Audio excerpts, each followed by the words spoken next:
أعوذ بالله من الشيطان الرجيم. بسم الله الرحمن الرحيم.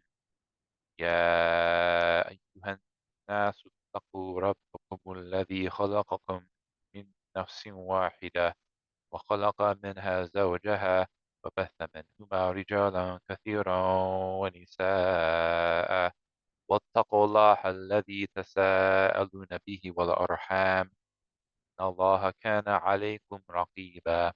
صدق الله العظيم. Allah subhanahu wa ta'ala says, O mankind, fear your guardian Lord who created you from a single person and created out of it his mate, and from them twain scattered like seeds countless men and women. Fear Allah through whom you demand your mutual rights, and be heedful of the wombs that bore you, for Allah ever watches over you. Assalamu alaikum rahmatullah. Welcome to another episode of Islam for Europeans. I'm your host, Robert. Um, and I saw a message that garnered some interest in the Muslim Twitter sphere, and specifically, the white Muslim Twitter sphere. There was a convert, or I don't know who if it was a convert or not, but they suggested that white converts to Islam should immigrate to specifically European Muslim countries, and you mentioned a few other non-European Muslim countries. So specifically Bosnia, Albania, North Macedonia, and then also for some reason it suggested Indonesia and Morocco as well. So I'm going to give you my take on that. In general, I think it's just a crazy idea, and really has so many potentials for absolute disaster, especially in 2023 and onwards, given the political world that we live in. First is the idea of just making Hijrah in general, which is not for everybody. Um, there are some converts who are able to pull this off. They have the resources. They don't like living in non-Muslim countries, which is understandable, or living in the West. They have no real ties. They may be attached to a Muslim family already, and some people are they're just suited for international travel, and they have no. It's feasible for them to make hijrah to a Muslim country and live there. Even still, for those who are able to do that, there's still a lot of challenges that you're going to have to face. Um, Challenges that you just didn't think about. Like a lot of these countries you move to, uh, you have to get your visas renewed. It's not like the West. You can come here and get permanent resident, get your PR, get your permanent residency, and then eventually get your citizenship. A lot of these countries, they don't offer citizenship. You just have to keep renewing your visa by working. And if you work in industries where you could lose your job, then your time there is done. You have to go back to your country of origin, right? So that's just making an hijrah in general. So it's not for everyone. Um, like I said, some converts are able to pull this off. You can watch my video with Brother Ted, who give a good rundown of life as a Euro-American convert in Saudi Arabia, right? So that's definitely one factor. But now we have this added factor of making this recommendation that white converts should immigrate to Bosnia and Albania. Well, first, just in general, there's fewer economic opportunities in these countries compared to the Gulf region, Indonesia. Unfortunately, you know, these countries have always had a tenuous relationship, with their European neighbors. They're always seen as like the pariah of Europe, unfortunately, because they're majority Muslim. And Bosnia, for example, they've for the longest time, up until recently, the European Union has been, uh, not treated Bosnia in the same way as other member countries like France or Italy, and as a result, there's been less economic development in those countries. Which is a shame because Bosnia could have been the shining city on a hill, the perfect country that serves as a link between Europe and the Muslim world. So it's not like you go to Bosnia or Albania and uh, just with a bachelor's degree and your TEFL and just start teaching English, and start making thousands of dollars per month, right? Like the other thing you have to understand is in Europe, it's a very multilingual continent to begin with. So a lot of people already speak English. Uh, the Bosnian language is not what it used to be. English has kind of taken over the world through mass media consumption. So that is the problem in and of itself, compared to going to Saudi Arabia, where start making bank, right away. There's not as, there's just simply not as many economic opportunities in Bosnia. I guess if you're a European convert to Islam living in Europe, it's geographically closer, so that may be one buffering factor. Um, but in general, on top of that, getting a visa and living there is just simply more difficult in general than in places like Saudi, United Arab Emirates, and so on and so forth. But there's other issues underlying this whole like idea that make it even more complicated.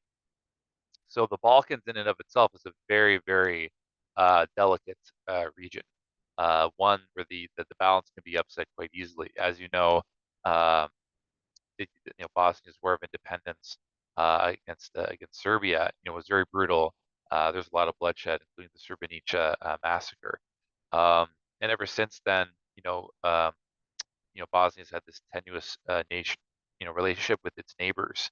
Um, and an influx of, European converts to Islam, or white converts to Islam, to Bosnia may actually upset the region, right? Because, you have, if you don't know, Bosnia is not, uh, it's a majority Muslim nation, but it's not a totally Muslim nation. There are Bosnian Christians and Jews who live there. And, if they see an influx of converts to Islam moving to Bosnia, it may actually stir up a nationalistic sentiment in the Balkans. Um, like we don't understand a lot of these political sensitivities, especially now in 2023. Just recently I was looking up the vote to provide humanitarian aid into Gaza, and Serbia abstained, so they didn't vote yes. It was overall worldwide, the vote was won for the Palestinians, to send in aid to Gaza. So Serbia abstained. It was one of the countries that abstained, and actually Croatia and the Czech Republic actually voted against it.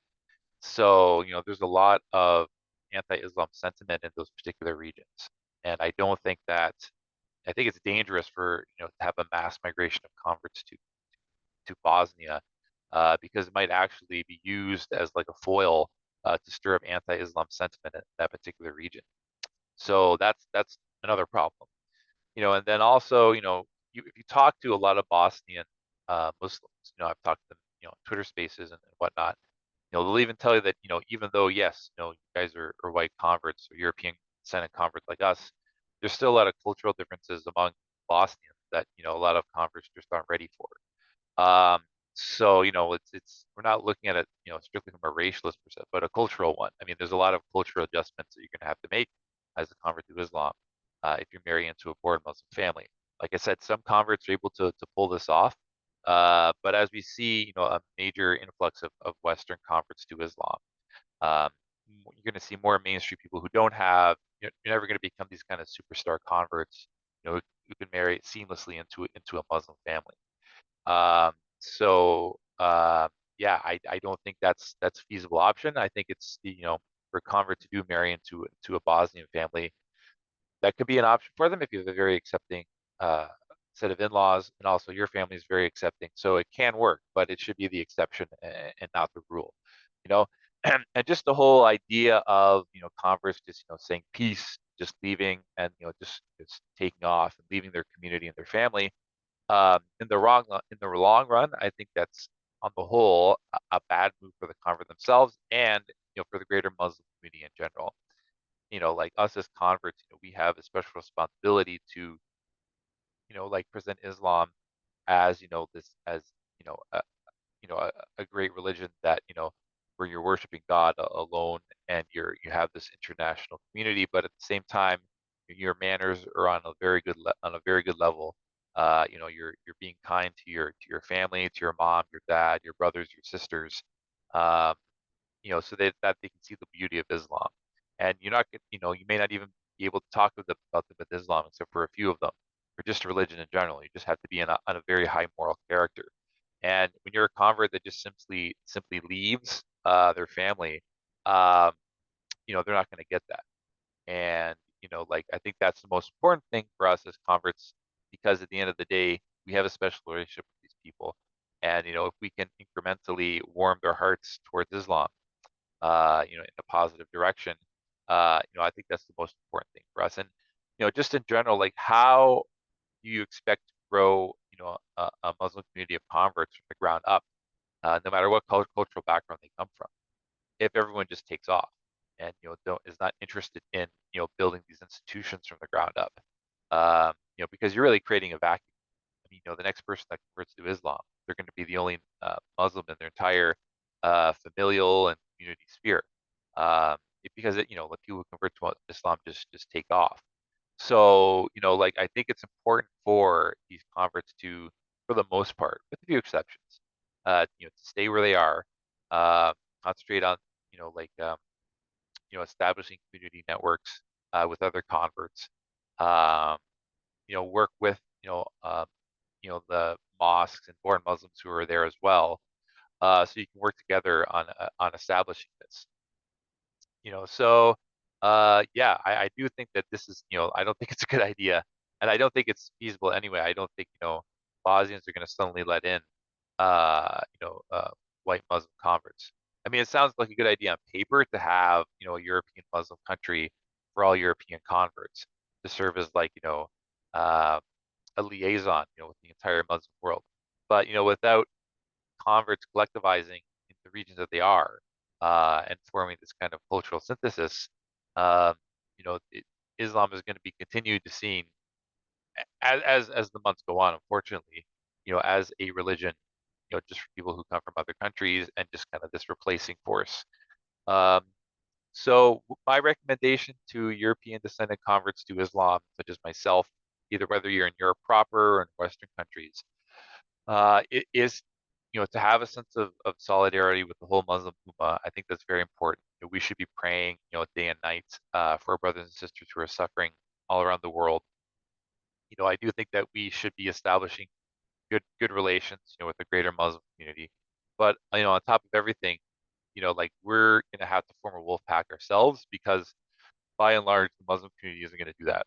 They're not going to enter into our non-Muslim spheres by and large. I mean, they're going to stick to their own mosques, they're going to stick to their own communities, and even though public opinion is actually turning in the Muslims' favor in the West, like um, even more so, far more so than quickly after September 11th.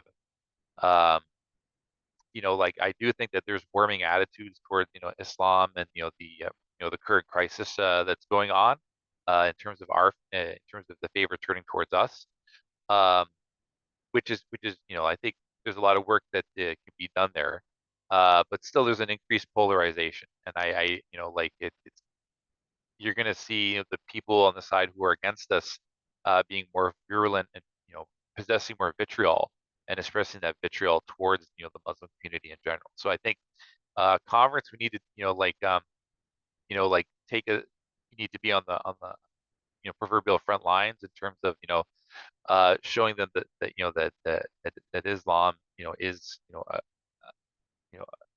religion that we should be following, that like we have to like show them that like we're that that there's a lot of has a lot of good things to offer, that that it's a way of reforming your life in a positive way, and and it's not a violent backward religion, and it's not a monocultural religion, and it's not a religion that's here to replace your culture, and that's the most important thing we should be concentrating on. And I don't think that an en masse migration of converts to Islam, to Muslim countries in general, and even more specifically Bosnia and Albania, is not a solution to that, because uh, we have a responsibility to show them that Islam is for all cultures. So that's my take for today. I do think that there definitely needs to be more solidarity between us Euro converts to Islam and born Muslims in European countries, Bosnia, Albania, North Macedonia, Bulgaria, Russia, Chechnya. And I'm and definitely open for dialogue with our brothers and sisters from those countries. And I do think that we have to have more solidarity with each other because we're really stuck in the like in the Anglosphere, and like while we have a lot of feel a lot of pain and hurt for the entire ummah, at the same time, we need to stick together as well as Euro Muslims because like it's going to be a really challenging situation moving forward 2023 and beyond. So may Allah subhanahu wa ta'ala bless you all, and may Allah subhanahu wa ta'ala heal the situation of the Muslims who are suffering in the world, and may Allah subhanahu wa ta'ala you know guide our people to Islam. May Allah subhanahu wa ta'ala keep the converts, people converted on the straight path as well. And yeah, let me know what you think in the chat about this. But that's my time for today. I'm your host, Robert from Islam for Europeans. Please like and subscribe. Assalamu alaikum wa rahmatullahi wa barakatuh.